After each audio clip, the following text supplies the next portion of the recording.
Alors bonjour, aujourd'hui on va considérer cette suite-là et on va essayer de démontrer qu'elle admet une limite quand n tend vers plus l'infini et de déterminer cette limite. Allez, je te laisse chercher pendant 5 minutes, c'est vraiment très important de d'abord chercher soi-même avant de regarder la correction. Allez, tu peux y arriver.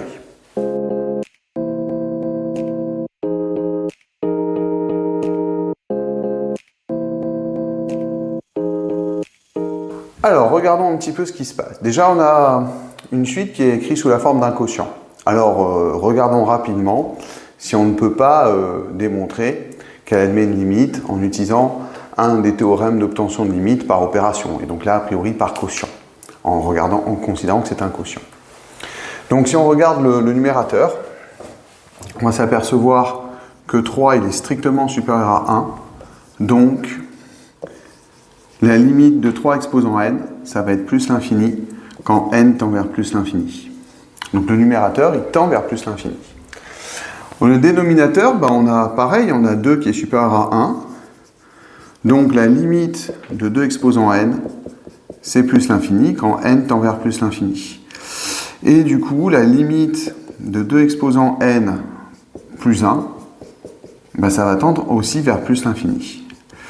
Le problème que l'on a, c'est que du coup, numérateur et dénominateur tendent tous les deux vers plus l'infini. C'est une forme indéterminée pour le quotient. Alors, c'est très bien si tu l'as remarqué.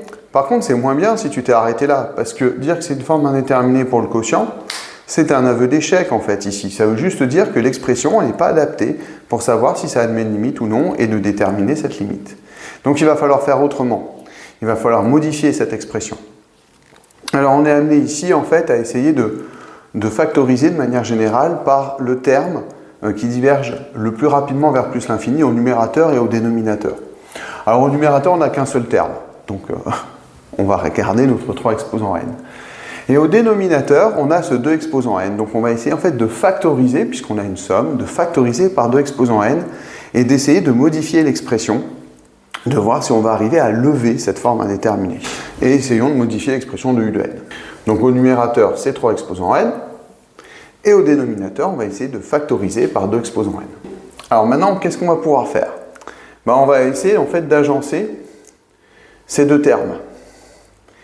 Donc, parce qu'en fait, ça va correspondre à 3 exposant n sur 2 exposant n fois 1 sur 1 plus.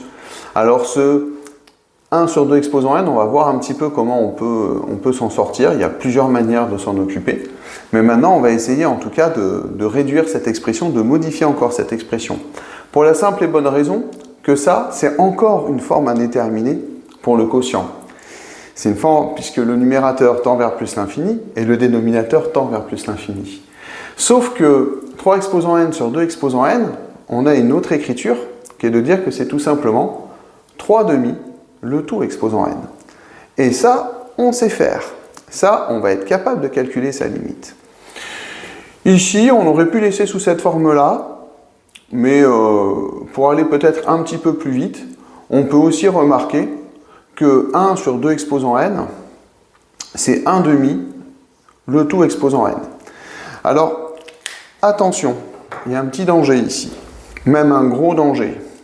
Imaginons que tu aies écrit ceci, en pensant très fortement que c'était 1 demi le tout exposant n, mais que tu as écrit 1 exposant n divisé par 2. Eh bien, malheureusement, ce n'est pas égal à 1 demi le tout exposant n. Parce qu'en réalité, l'exposant, il est prioritaire. Et donc, en fait, ici, tu n'as marqué que 1 demi. Donc, il faut faire très attention.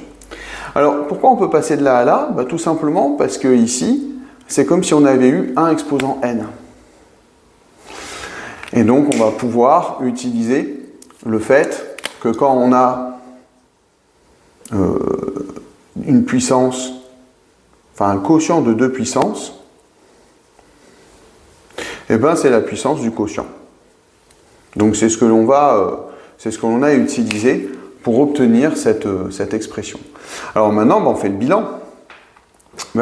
Ici, on va se rendre compte que ça va tendre vers plus l'infini, parce que 3 demi est supérieur à 1. Donc la limite de 3 demi exposant n, ça tend vers plus l'infini.